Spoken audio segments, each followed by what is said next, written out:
Okay, that was weird. Hi. I thought we were live. We had the whole little thing that went, and for some reason we didn't even look and see. So welcome to Witch's Movie Coven. I am one of your hosts, as I already said before, but you weren't here, so it doesn't matter. So I am one of your hosts, Richard-Lael. Richard-Lael is one name, not two. If I were just Richard, I would be a dick. I mean, a D. I would say that out loud.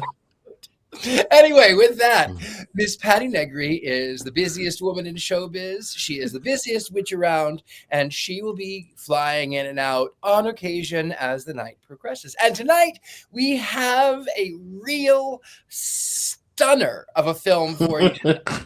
Sorry.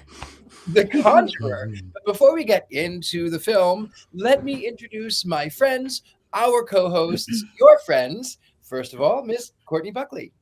That's me again. I'm Courtney Buckley. I'm Ghostbait on Scared and Alone. I have my wand ready for hexing and my sunglasses ready in case anyone's opinions differ from my own. Very good, very good. Jason!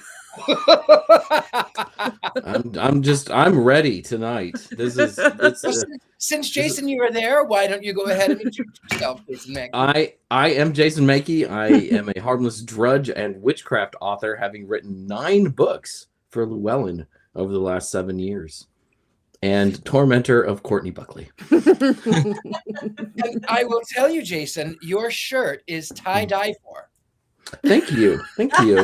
But I thought I needed to be festive tonight. I just had a feeling that we needed some extra festiveness. Well, speaking of being festive, Miss Heather Greene looking lovely in her lovely pinks and pastels. Heather Greene, ladies, gentlemen, boys and ghouls.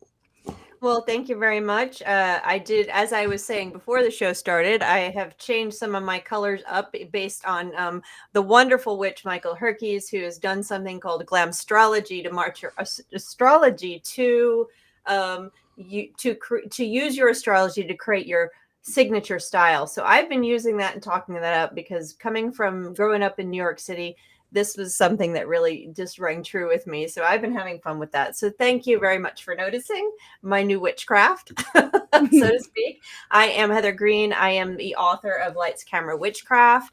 It is a definitive guide to witches and witchcraft in American movies and television. I am a film historian, a journalist, and I am also an editor at Llewellyn and Llewellyn Worldwide, working with authors like Jason Mankey on fabulous witchcraft and occult books. So I guess we need to get started then. We should get started. Normally Miss Patti Negri would toss to me and we'd talk about an unbiased plot summation of our film. And I think I should do that. So I will start by saying there have been so many films that I have started and fallen asleep on, and this is not one, unfortunately. Oh, I mean, I'm not telling you what my opinion is because it may surprise you. Mm-hmm. It may surprise you. So this film is 2008. If you thought it was The Conjurer, surprise! I mean the Conjuring. If you thought it was a Conjuring, you are incorrect. If you thought it was a Conjurer, you are also incorrect. So it is The Conjurer. I go around. I am a conjurer. So this film, where do I first begin? Okay. So in New York City, where Heather Greene used to live, was this family who go into the emergency room because they are expecting a baby, and of course there is no heartbeat. And obviously the doctor is wrong, and surely that I have to have a baby. And because of this, she ends up by convincing her husband to move to upstate New York in an old farmhouse that for some reason the Duke boy, the Trump one, the Duke boy is actually the brother, but I thought it was sort of a lover. Yes. It was a weird relationship, right? It was so creepy, and I thought he was going to be the lover, but he's not. He's really just the brother, and he is going to, for some reason, knock down an old cabin at the other end of the property because that's where the kitchen goes. Why is the kitchen that far away? Why is there a cabin there? We may never know. But with that, so this young couple who have 1 year later moved upstate New York have taken over this old house, which you find out has had some history. There is a legend of an old witch who had once lived in the old cabin and for whatever reason I think it said that she became pregnant and then she was with somebody and then the man killed the baby and then she decided to go after anything that could have a uterus. And though she hated the man who impregnated the woman and she wanted the baby, but then she was also an imagination, but she wasn't really there, but she was there, but she wasn't there. And then the man decides that he wants to, he inexplicably takes photographs and he sees this witch. And then he goes to the library and finds out, oh, by the way, they find out that she's pregnant again. And then he goes to the library and he gets this book that just happens to fall out from nowhere. This image of a crow, and it is a witch's familiar. And of course, there's this old crow that shows up and he gets angry and he starts chasing after this crow and throwing things at it. And then the crow kills the dog after he says that he wants the dog to kill the crow. And then he buys a trap and then he has a sword fight with this crow. And he almost loses. I mean, a knife fight with a crow and he almost loses. And then he ends up by somehow or another, there is the witch in the cabin, but she's escaped because there was a vial that was broken and she's after the wife. But then the brother, who was also the lover, who was not the lover, had given a fishing pole and a gun for whatever reason. And I thought that there was going to be some sort of creepy mange a trois, but there wasn't. And then he ends up by starting to lose his mind, and he goes to the house of the man who he bought the house from, and he's trying to talk to the mother, and you find out, dun dun dun, she's been dead for a year. And he goes back, and of course the witch comes in and attacks, and he accidentally shoots in the direction of his wife. Of course, you find out that his father was crazy, and his father murdered his mother in a similar manner some 20, 30 years before, and he accidentally almost shoots the woman. The woman runs and hides and calls the creepy Duke boy Trumpy brother, and then the police show up the next morning because apparently that's the way the police work in upstate New York, and they haul him away to the loony bin. And then it closes with the fact that he is calling from the asylum to say, they say that I'm so much better now and I'm coming home. And meanwhile, it closes with the woman looking into the camera in some creepy sort of way. And that was the end of the movie, I think. Yeah. So, yes. That's the one I watched. I was watching one that had Lorraine Warren in it, and they go to this big house in Georgia and it's haunted. Like, right? Isn't that the one we were supposed to watch? It would have been better if we would have. Yes. But maybe we have someone who can give a little historical context to this glorious cinematic triumph. Miss Heather Greene, is this in your book? Yeah, yes, it is. And I'm going to respond to that in a little bit. But right now I'm going to stick to the top 5 things you need to know about this movie. So I'm going to give you the top 5 things and then elaborate as I try to do every week. So I have my list here. So first, facts. I'm going to give you a few facts about this movie. Then why have you never seen it before? 2, context. This was made in 2018 or released in 2018. So let's look at context of the time and why this movie was made. Then I want to look at real quick witchcraft, how it's treated. Then we'll talk about the ghost witch. Who is she? Who is Hattie? And then wild spaces in the cabin, which are central to this film. It's almost like a character. So first, let's look at facts. This was created by, and I have to turn my page because I can't remember the director's name off the top of my head. It is Clint Hutchinson. He also wrote it or co-wrote it. It was released in 2008. It's an indie film that was released in a festival, and then it went direct to DVD by November. And that's probably why you probably never heard of it or seen it. I can't imagine why it went direct to DVD. I am going to just let me finish. Then we're gonna go to number 2. Shh. I can think of 5 more reasons. Sit down. I think Heather's going to send us all to our rooms without dinner. Hey, I have children. I know how to do that. Number 2, the context, 2008. Now, witchcraft films, as I've always said, they ended the popularity in by 1999. But Blair Witch Project came out, right? Blair Witch Project ignited a new interest in paranormal.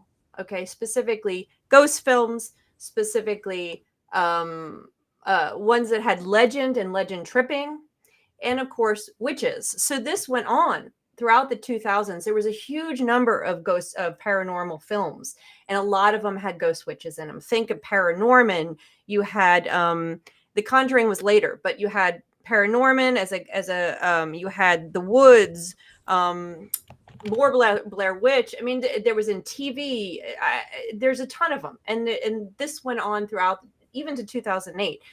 Witch's Night, which is another indie film, which is really fun to watch, but we can't get it, so we can't screen it here. But this was what this was. This was part of the Blair Witch phenomenon, the paranormal ghost witch films. Okay, so that's what we're looking. Oh, you went We mute. lost Heather's. Yeah. Oh, hang on. There it is. Am I back?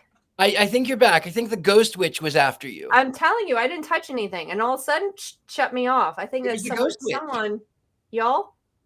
No. Okay.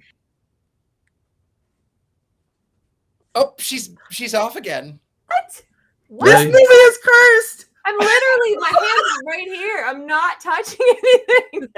We can hear you now. We can hear you now. Okay. I am going to move. Hands up, this. Heather. Hands up right here. Hands up. Look. Jazz hands, everyone. Jazz hands. Okay, so number 4. Who is Hattie and the Ghost Witch? Okay, so as I said, Ghost Witch is really, really popular at this time. You had Ghost Game, and you had a bunch of these stories of this ghost witch who was tied to a legend.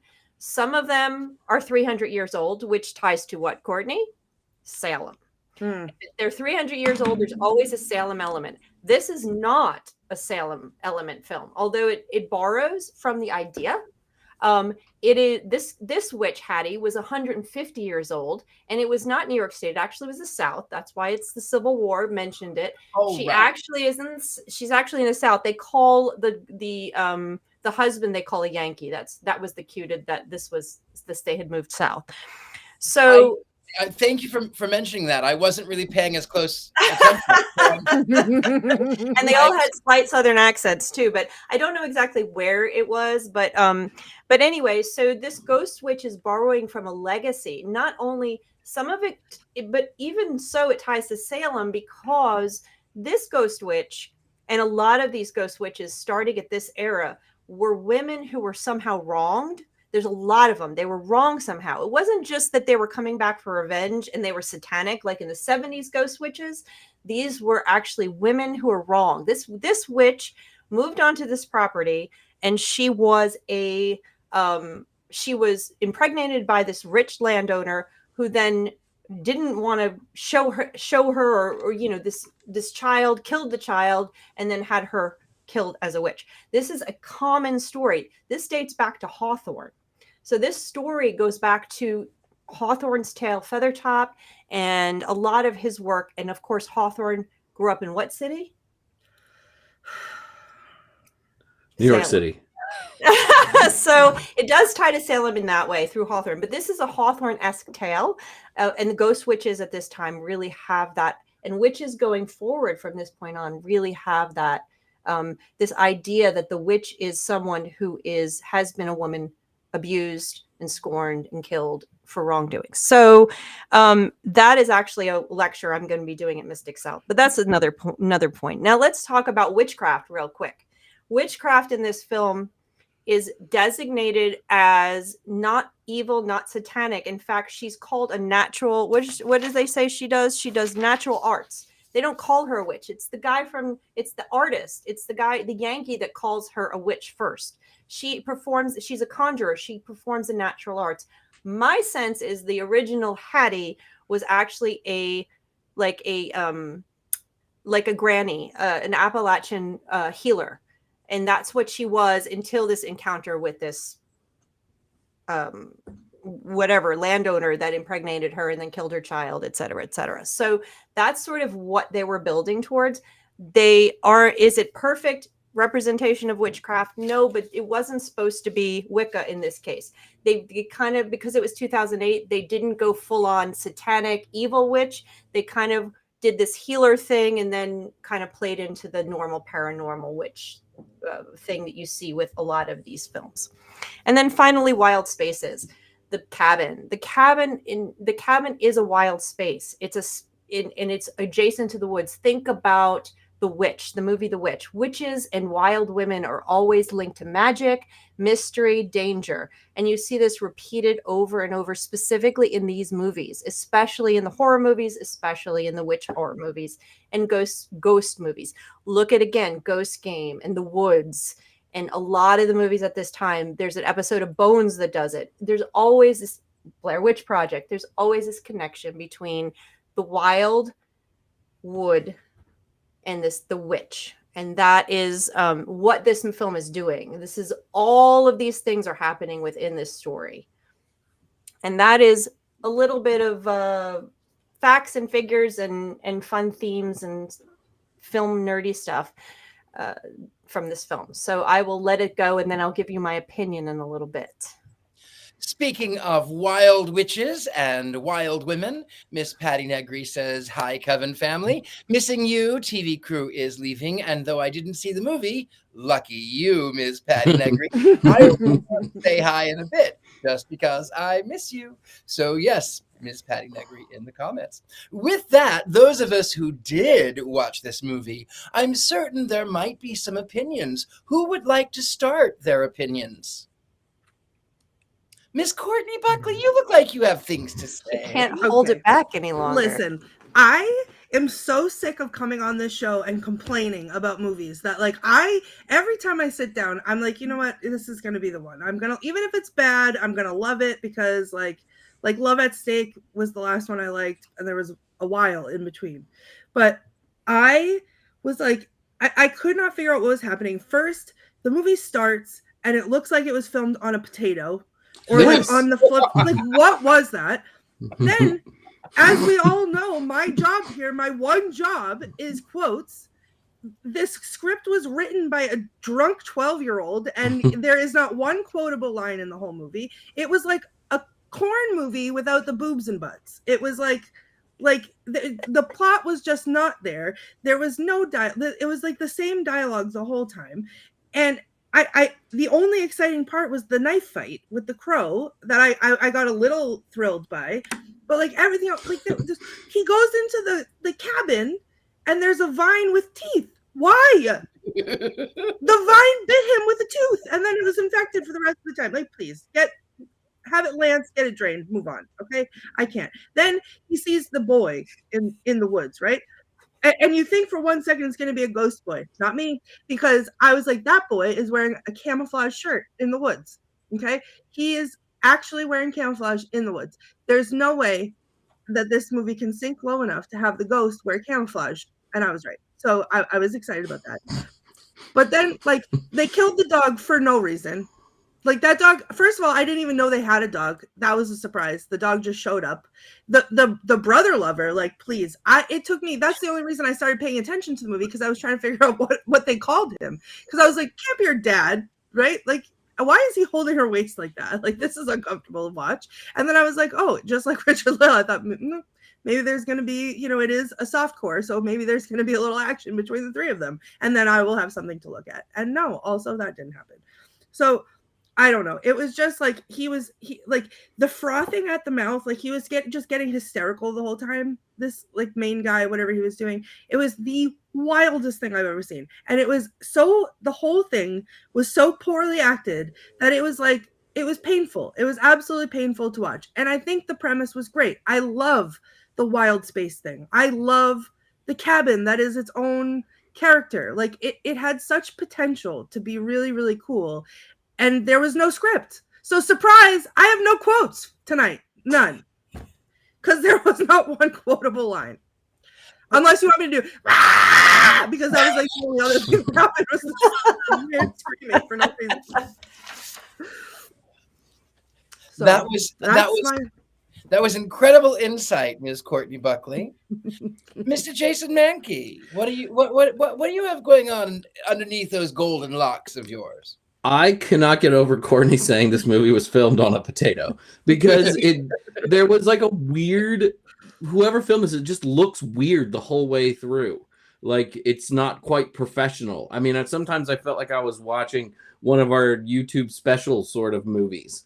And I don't expect streaming to always be brilliant and to look as good as a film in a cinema. But this, for as late as it was, just looked like trash all the way through. And I was really, really surprised by that. Some of our TV movies have looked much, much better than this film. As with most horror movies, I'm always just amazed by the stupid things that people do. Like if you're trying to prove that there's a ghost there and you're a photographer, like that is your job, maybe take a picture of the fireplace that's on at night or something. You know, maybe take some pictures of these weird teeth bottles and teeth vines. You know, that it never seemed to have happened. And then when he did take pictures, he wouldn't share them with anybody. It was just a really, really strange movie. They kept christening the homes. And in those moments when they were christening rooms, I got boobs and butts in my head. And I was ready. And I was excited for a few minutes. And then as soon as the shirts would come off, they would fade to black. So that was sad. That was sad. This is not a cinematic triumph by any means. Well, Miss Heather, would you like to add anything to that? Sure, I like this movie. Well, put him on. Go ahead. You guys go right ahead. I wish I had a crown or something because I'd like to put on a crown right now. First, wait a minute. First she shushes us. Now she comes in with this irrelevant opinion. I can't. I have to go. Good, leave me on. I'll take the next 30 minutes and lecture people how this is actually an engaging film. Oh what? What movie? Did you watch The Conjuring too? No, I watched The Conjurer. Okay. Well, I like The Conjuring though too. I like this movie, and I like this one after the other. But I'm going to say it again, Courtney. Let me see if I can get you to make that noise. I like. Heather, you keep going on mute. Every time she says it cuts out. Every time. What the heck is going on? How much you love this film, you go on I mute. think Heather's computer is making good choices for her, so she does not accidentally step in a pile of something with her. Oh, I enjoyed this movie. I enjoyed it when I first saw it, and I enjoyed it again. Look, killing tree lady. How dare you bring that up to me? At least the trees stayed the same time and knew where they were going without a map. He didn't need the map. He did, clearly. The killing tree was full of joy. There was no joy in this film. There wasn't supposed to be joy in this movie. There was not supposed to be joy in this movie. Jason, I'm unhexing you immediately for saying that. Thank you. Yeah. I enjoyed The Killing Tree only after talking about it for months on end. It's the movie that never goes away on the show. It doesn't. It's my favorite. It's my favorite thing that it's my favorite movie, but I'm not the one that brings it up all the time. Well, and it's not us either. We literally were stopped in Paganacon at the event in Minneapolis, and it was mentioned. It's because it's becoming a thing. Unlike this. No, this will not become a thing. It's not a cinematic triumph. It's not going to win awards, but I enjoyed it. And I love these slow-moving ghost witch films. I'm fascinated by them. I'm fascinated. I had no problem following the plot and no problem following the story. I saw where it was going. It's slow and lilts along, and I think there's a brilliant use of the director knew how to use the sound and the camera to create a horror atmosphere. And I think he knew what he was doing. Was it the best horror movie ever? No. But I thought it was a pretty good movie. Heather, I want you to turn your computer off, and then I want you to close your eyes and count to 10. I would like the part where you just said it wasn't hard to follow the plot. Of course it wasn't hard to follow. I followed the plot because the plot was like 6 inches long and had no substance to it whatsoever. That's what she said. I was waiting. And there we are at the office. Yeah. Sorry, that was just I had to take it. It was a that's what she said joke waiting to be taken. It was. So can we talk about the ending? So is this all delusional in this guy's head, or was there really a witch? Or was the woman was the wife the psycho one?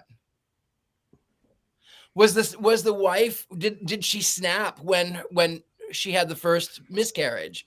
And did she then make it in her mind to try to make her husband go crazy? They leave that.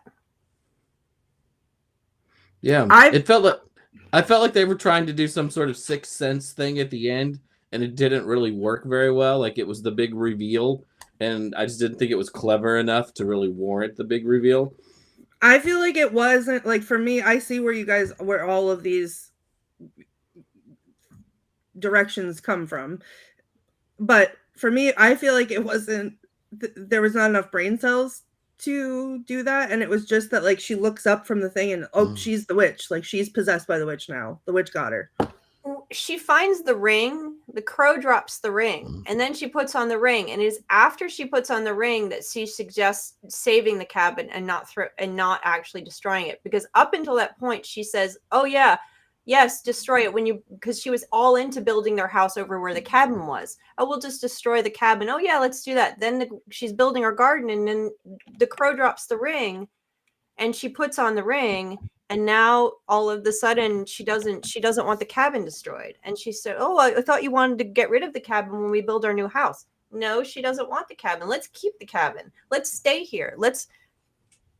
I think she becomes possessed. I think the witch takes her, and then the witch becomes part of her. And then, to protect her, because the witch wants a baby after and to take over. So that's what I think happens. I do think that the husband is a little silly in so many ways, because I'm going to tell you, if anyone threatens a crow, they will go back and tell their entire murder, and they're called a murder of crows for a reason. Those crows remember things, and they will be angry, and they will be very, very angry with you. They will do everything within their power to mess with you and to hurt you. It doesn't matter if you walk away. It doesn't matter if the other crows didn't even know you. For whatever reason, these crows communicate with each other, and they go, "This person is a bad person, and we're going to do everything to make them crazy." So that's true. Yeah. They generationally scientific. Too. That's their scientific proof of that. Generationally too. Can we all just agree that the crow was the best character in the movie? Because it literally almost won the knife fight. It really did. He was like, and the crow's like, I'll kill you. I'll just kill you. Put your finger near me again. I mean, he was trying to borrow, it seemed to me, he was trying to borrow a little bit from The Birds and a little bit from Psycho. And even with the ending, which, when you see Norman Bates in the psych ward, and he's dressed as mother, and he says, "Oh, they'll see me and they'll know that I won't even hurt a fly." Or maybe he's not dressed as mother. It's been a while, but maybe I wouldn't even hurt a fly. That's what they're going to say. So there's a lot of that. There's a lot of Hitchcockian flavor. That's They where it all comes also from. they also borrowed a lot of that garbage that was in the garbage can that the crow was sitting on to make this. That's what I think. Where did they borrow it from, Courtney? From the garbage where this movie belongs. So,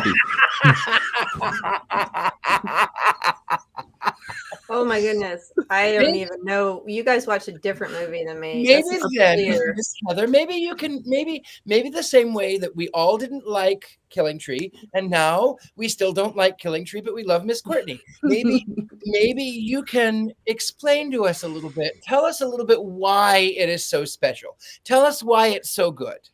Well, first of all, I'm not going to say that it's not super special and it's not stellar good. I mean, I mean, we will agree with that. I enjoyed it. That's what I'm saying. It's that I enjoyed this and I enjoyed it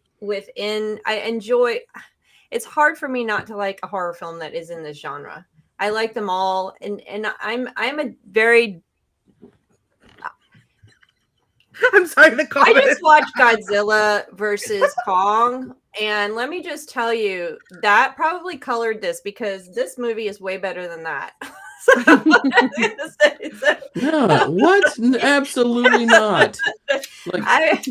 Like Kong in the Hollow Earth with other like Kongs and stuff. Literally.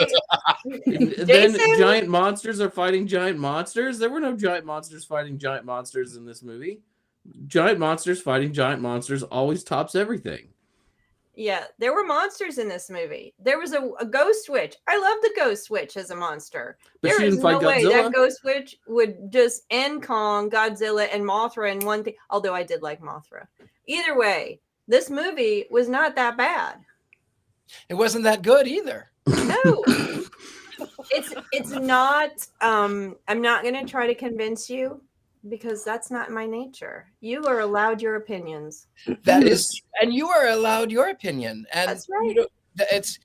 I will tell you this. I will tell you that even though I gave quite a wide story, I did easily follow the plot line.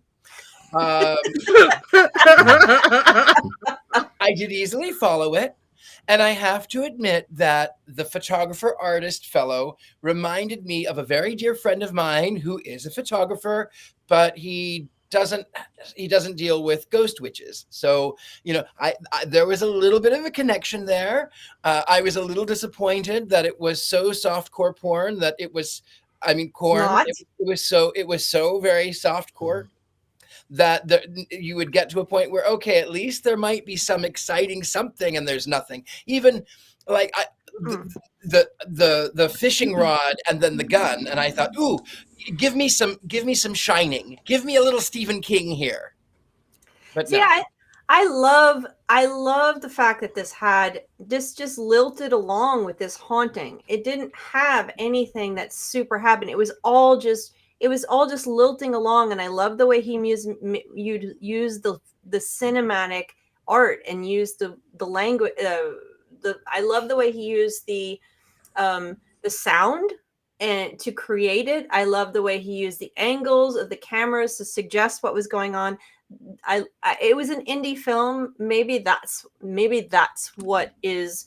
It's not a big budget.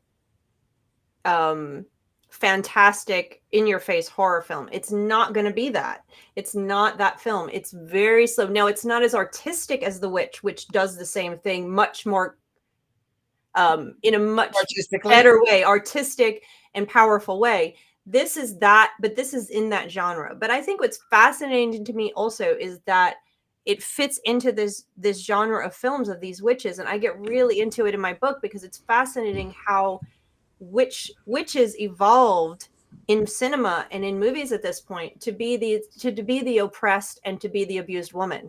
And that's what's happening at this time. It's not just the Wizard of Oz and all this stuff. You wind up at this period of time really seeing the evolution of Hollywood's witch becoming almost solely a woman who has been scorned. And then by 2010, 2015, we see it almost exclusively. You are a witch only if you have been abused, scorned, harmed, etc. And this is the beginning of that becoming regular. And to me, maybe this movie is so fascinating to me because it's the nerdy academic film person and the witchcraft scholar is what makes this so interesting to me. Maybe that's what it is. See, So- I love when you talk about that, Heather, honestly, like, because most of the time when there's a movie that I like viscerally cannot believe I had to watch, you talk about that and I can get on board with that and I can like it. I love horror. I love The Ghost Witch. The Ghost Witch is my favorite. Yeah. This movie, calling this movie horror, it like this was like a Halloween special of Seventh Heaven, not a horror movie. That's what I felt like I was watching.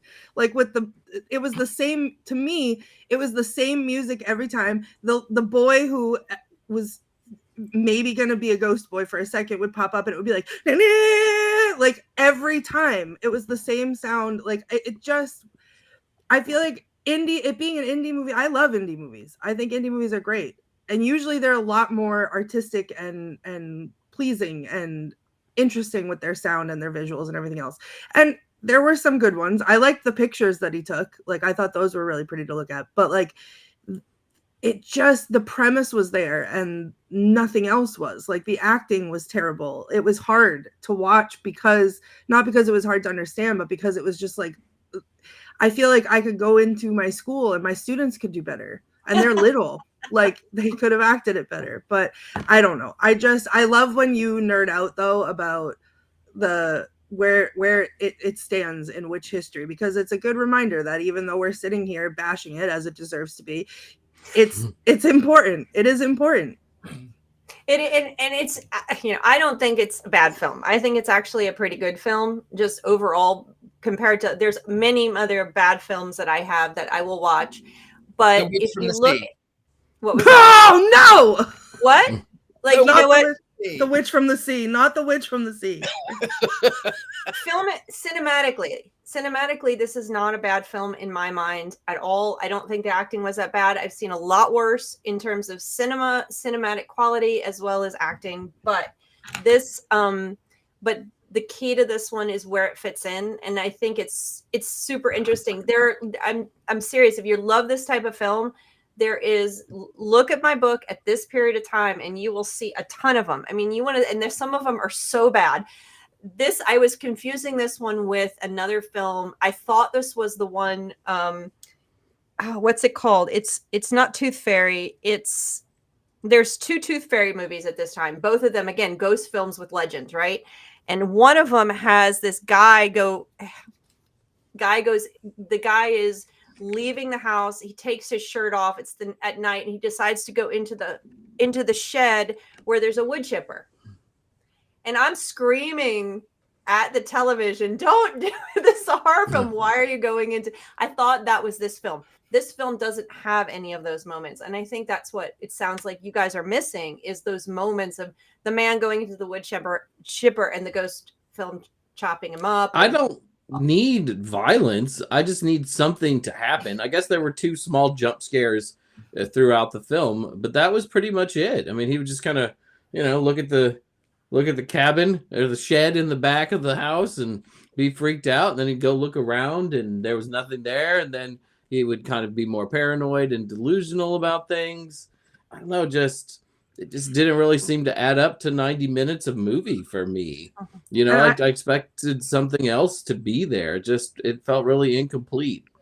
I think too, like exactly what you just said, Jason, like that if the movie was going to just be, it didn't need to be jump scares, but if it was going to be that like devolving mental, like you thought you were going crazy with it, like that would have been awesome. And like the Amityville Horror, the newer one with Ryan Reynolds in it, watching him devolve in that movie was terrifying when that came out. Like this could have done that and been more exciting to watch.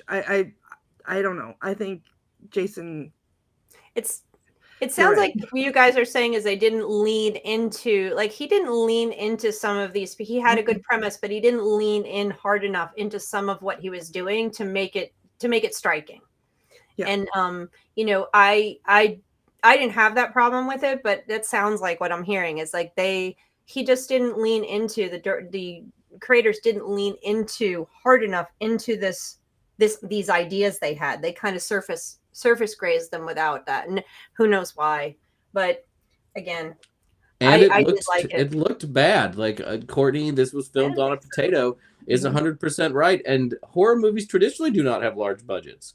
That should not be a factor in this, really. I mean, Halloween was shot for next to nothing, and that movie looks great. This movie did not look great. There was just something off about it. Like, you've heard of the soap opera-ing effect on HD TVs, where people just don't look normal or right. I felt like maybe that was what was going on or something.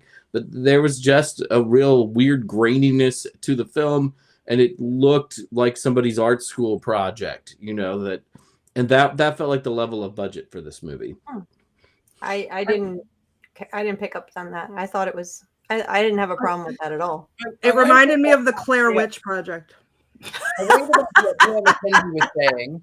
Which we haven't seen, Courtney. I haven't seen it either. I want to go back to what Taya Mackenzie said. Taya asked if this film would be better if it had musical numbers. Heather, what would you think about this being a musical? Well, I have two answers for that. I would say, my first answer is no, this is not a musical, but really deep inside, the other part of me is going, anything is better as a musical. Yeah. Anything is better. In fact, life would be better if it was a musical. Let's move to Texas and get out of the city. I love you and I will move out of the city.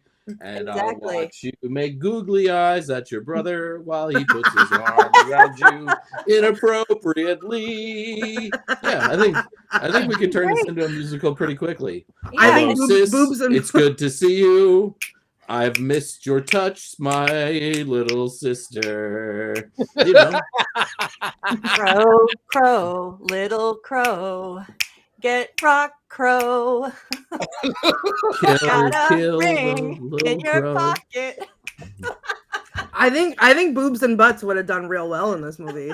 The sound. They should have paid Jason for the rights to that. It's time to christen the couch in the new house. Christen the couch, take off that shirt.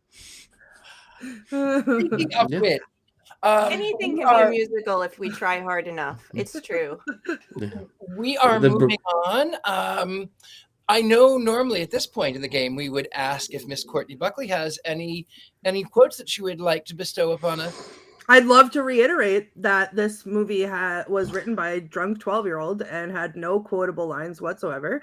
So I was unable, even though I tried harder than I normally did. I even went on IMDb to see if there was anything that I missed. And on the IMDb page for The Conjurer, there is not even a quotes page because there was nothing quotable about it. So I will again do the one quote that I have, which is the because bravo. That is the best quote of the entire film. I soon to be on a shirt. Do the bird sound, Courtney. Quote the raven. Never mind. I love when you make that sound. It's so good. That's the best quote of the entire movie. I wonder now, Mr. Jason Mankey. I know we're a couple minutes early. That's because we didn't really have any quotes. Jason Mankey, do we have a movie minute with you? We do. It's not my best work, but I wanted to let everybody in on the behind the scenes discussions here at the Witches Movie Coven. We have a very active texting group. We text at all hours of the day. I sleep with my phone in a different room because we do text each other at all hours of the day. And we're in different parts of the country. So that's what it is. Right. So I thought that I would read some of these text messages about the movie for all of you. So these are perhaps real texts from our all-encompassing, always active text chains. What is this week's movie? This week's movie is The Conjurer. Haven't we already done The Conjuring? Yes, but we are not doing The Conjuring. We are doing The Conjurer. Why can't we just go ahead and do The Conjuring again? I've never heard of The Conjurer. Why are we picking out these bad movies no one has ever heard of? because these movies all have witches in them, and this is the witches movie coven, and we are supposed to do witch movies. There are also 52 weeks in a year. Not every movie can rise to the level of greatness that are The Killing Tree or Your Majesty. And this show has been on for over a year, so we have to watch a lot of movies. I'm not sure you can really call The Conjurer a movie. It felt more like an unfinished student film starring that guy from Mad TV alongside Willie Nelson and Bo Duke. I feel like we should be getting paid more to watch movies like The Conjurer. Is tonight's movie The Conjuring? No, scroll back up the text messages. Tonight's movie is The Conjurer. I don't think this movie even really had a conjurer in it, but I do feel like I was conned into watching it. These could be real texts from our text chain. Amazing. So I'm just going to tell you right now that I'm going to start putting in far worse movies than this into our schedule, since I've been designated as a schedule keeper. So you guys can really, maybe you'll appreciate The Conjuring, The Conjurer. You did it too. It's very easy because The Conjuring is so fabulous. And it overshadows the movie. What is it called? Superstition, 1981. I didn't watch it, but I heard it was awful, and it has a haunted ghost witch in it. So, but it also it has some murderers. So, like the kids that end up in an old house and get. I've not seen it yet, so that one may be really lousy. But from what I heard, it is really lousy. Superstition. Heather's taking notes. I'm taking notes. Any others? Do not write down The Witch That Came from the Sea. The Witch That Came from the Sea. It is. Don't write that down. Witch. Don't write it down. She came from the sea. She came from the sea. She's the witch that came from the sea. No, you're gonna have to sing about incestual R word grape. Does anybody in the chat have suggestions for my list? Since my God. This one... Don't make any suggestions, chat. Don't say anything. I've got the form right here. Don't do it. Next week we do get to sing because it is going to be Damn Yankees. It is indeed a musical, and it does have witchcraft, and it does have one of my favorite persons in the entire world, the devil. Yes. Is this about the baseball team? It is the baseball team. It is about the baseball team. Okay. And I've never seen Damn Yankees. And when they're saying damn Yankees, they're actually meaning damn that guy from New York who was in this Conjurer movie, right? Because he was a Yankee. They said that. We do have Rocky Horror Picture Show on the list, everyone. So, Scooby-Doo and the Witch's Ghost. Great choice. That's a good one. Yeah. The Sword and the Sorcerer. Oh, I haven't seen it, but there's a movie called Tarot out. Do not write that one down. Yeah, that's already down. No, I'll be sick that week. Well, actually, this is a baseball musical movie. Yes, it is a baseball musical movie called Damn Yankees with a witch and the devil in it. Isn't that sound fabulous?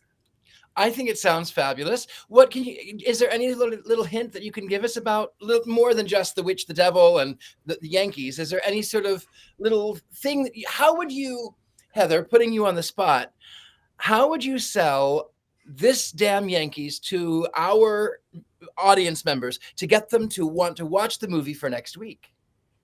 Well, there's a devil and a 300-year-old witch who has to seduce, whose job it is to seduce whoever the devil wants to get the devil to do the devil's work. And the actress in it, was actually the originator of the character on Broadway. So she is fabulous.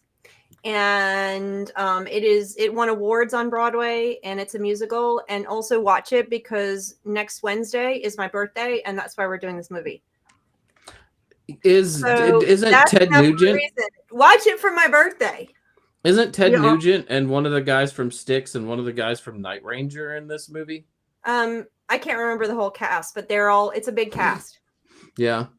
Will it take us high enough? No, it's not that, Jason. Oh no. I'm ignoring those. It's got a big cast, not that cast. Do you know what my first concert was without a parent? Was Damn Yankees. Yeah. But not the musical, obviously. Ted No. Nugent and bad parenting, according to our producer. And perhaps correct. Perhaps correct, Rob. Well, Heather, Yeah. next week I promise to be nice to your movie choice for your birthday. Thank you. Actually, I think Miss Courtney, I think next week you will actually enjoy. Look who's here! We have Patty! Just in time to I know. And Damn Yankees was my favorite movie my whole life. I haven't seen it in a long time. Total favorite. And I wasn't even a baseball fan or a Yankee fan. I married a Yankee fan. But when I was a kid, the afternoon movie literally would pay the same movie every day for 5 days. I would run home from school to watch Damn Yankees every day. Oh, Heather, thank you. Happy birthday. Lola, whatever Lola wants. This is Whatever great. Lola wants, Lola gets. That's I miss you guys. Oh my God, it's been too crazy here for me to come on and disturb all you guys. But you guys are hysterical watching from the other side of the computer screen. You're all nuts. I love that. And Miss Patti Negri, we hear that you did not get to watch this week's film. I did not. And now I really want to because I so often agree with Heather. So maybe then you should lead us in, even though you haven't seen it. And we trust your intuition as a witch. We trust your intuition as a psychic medium. Why don't we vote? You can vote. Everybody, wands up, wands down for the Conjurer. Richard-Lael!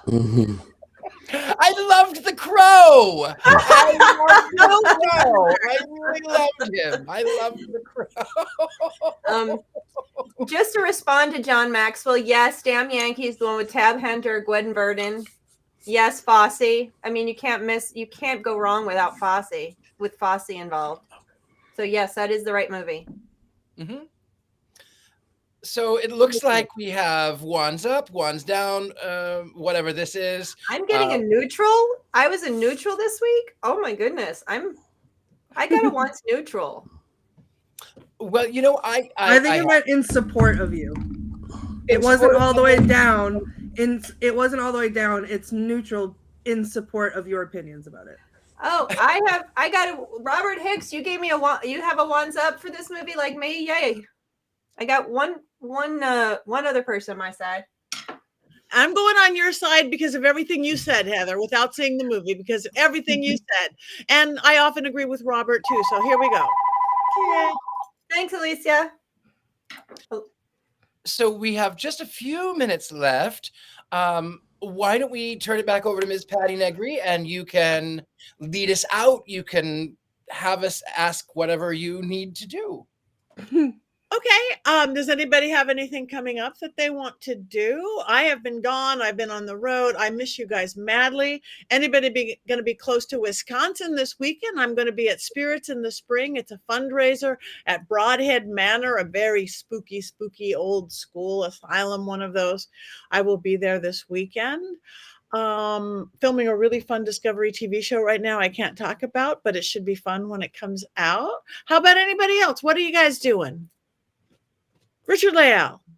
Well, I am easy to find. I always like to pause there. I am easy to find. I am the Gentleman Psychic. I am everywhere. The good Gentleman Psychics are sold. I am Richard-Lael, Lillard. I'm a little bit of everywhere. I'm here in New Orleans. I teach at University of Magicus. I've got a class coming up on Saturday where I talk about haunted houses, being built haunted, and how to incorporate haunted housing in your own world. So that's what I have at University of Magicus. You can get my pillow right up here at Mystery Control. You can get things. Miss Courtney Buckley is, of course, you can get shirts with our quotes on it. You can get Patty's Power Panties. You can get all kinds of wonderful goodies on there. And that's where I am. Thank you so much, Miss Courtney. That's me. I have probably not a lot coming up. I just did the Wicked Pissa Spring Parafair. That was a lot of fun. I spent way too much money, and I bought a lot of dolls. And that's I think I showed her last week. Yes. Maybe I'll name her Hattie now. That'll be her name. Good. Okay, you there we totally go. Hattie. That's Hattie now. But you can find me on all the socials at the Themes, doing all kinds of stuff. I haven't streamed video games in a while, and I've been thinking I might start back up again. So if you want to see me cry and pee my pants live on camera, you can join me on Twitch at the Themes. Perfect. Thank you, Jason. Tomorrow morning, I'm going to North Dakota to the North Dakota Grand Sabbath, which is a 4-day event. And so I'll be in North Dakota. And June 12th, I will be a part of LlewelynCon, a free online convention put on by Llewellyn. It's free to get in, but you do want to reserve a spot. I will be doing a presentation called Raymond Buckley, International Man of Mystery, who was not a man of mystery, but they didn't get the joke, so that's in the title of the... Thank you very much. And Heather. Just a note on the LlewelynCon. There are going to be, Jason is one of many who are there doing different topics. So stay, tune in to Jason's, and also check out before. I can't remember the date it starts, but it's 2 weeks long. There's like 3 or 4 people a day, and it is all free. So go ahead and check out. If you look at my feeds and socials, I start posting when it is. Go to llewellyn.com and sign up. Look at all the wonderful people speaking. And then I will be at Mystic South, as I've been saying. That's coming up at the end of July. I'm doing 2 workshops. I actually am on the board, so I'm usually running around like a crazy witch, taking care of stuff. But I will be doing my dollcraft workshop, and I will be doing another one on what the meaning of a witch is over time, and talking more about ghost witches and abused women and all that kind of stuff. And then Charles-Oz, I just want to mention real quick, if you're interested in going to Charles-Oz, I just got a message that tickets to various things are starting to sell out there. They're getting a lot of attention. So look up Charles-Oz online if you're interested in going. Apparently, there's a lot of people wanting to go this year. So go ahead and check it out and get tickets early. That is not until the end of September. And other than that, I'm just here working with my authors as always, and meeting with my Coven every Wednesday. Give me your cousin. Everything is ambiguous now. Everything after this movie, it's all ambiguous. So. You might be my sister. I might be a creeper. You never know. My brother, my husband, my contractor. I don't know. All the same. Anyway, somebody did ask. Yes, I will be here next Wednesday. I will be here for my favorite movie, Damn Yankee. So everybody, really, this is like such a classic. You have to see it. You have to see it. I'm so sad I'm not going to be here next week. I'm not. It's not personal, Heather. It's just Ari has a work trip. So, I don't take it personally. Yeah, I do. We have one more minute and one more thing to do. I would say we could do this or that or cackle, but I didn't see the movie. Is there anything we could do? What are we doing? The crow. And end it with Courtney's crow noise. There was a request. Noises, yes. Yes. Are you guys game? Yeah. I'm game. Okay. 1, 2, 3.